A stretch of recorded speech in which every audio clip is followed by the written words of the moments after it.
All right, we're joined here by Cullen from Sydney, hey? Legal home loans. What do you specialise in? We specialise, wait for it, loans tailored exclusively for legal professionals. Barristers, partners, graduates to managing partners.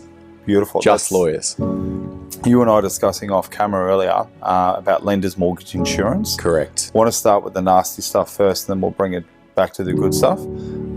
What's going on out there? What's happening in the lending world? Yeah, well, in the lending world, as we know, we've had 7 rate rises, which for people's borrowing power is just, it's hammering it, really. We've had clients that have had their pre-approval since January and say they were pre-approved for $1 million.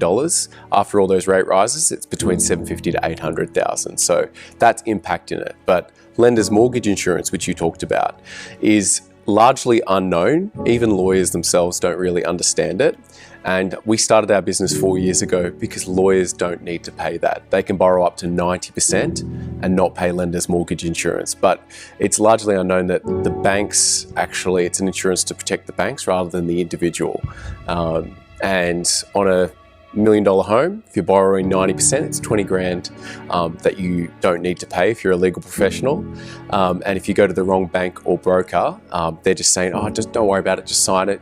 They just put it into the loan. And typically that's when most legal professionals reach out to us, is because they see something's not right in the contract and they're like, I don't think I should have to pay this. And that's when they come and speak to us. Is there anyone, in terms of other professions, I understand you're looking after lawyers, but there's a couple of other professions out there that are sort of tailored for and looked after in the lending world as well? There are. So doctors get a similar benefit. They can, in point of fact, borrow with certain banks higher, 95, 100% at times.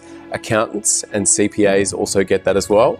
But most brokers, when they get into the industry, they either look after all people or doctors. It's kind of well looked after.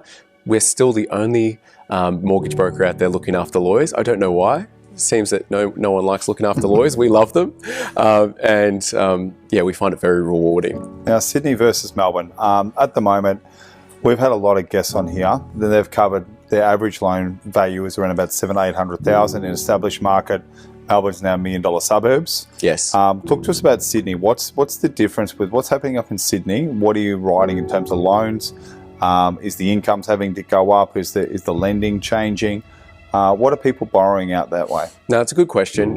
Because we serve the entire legal community, from graduates, as I said, to managing partners, our average loan size, because we look after barristers as well, is about 1.3.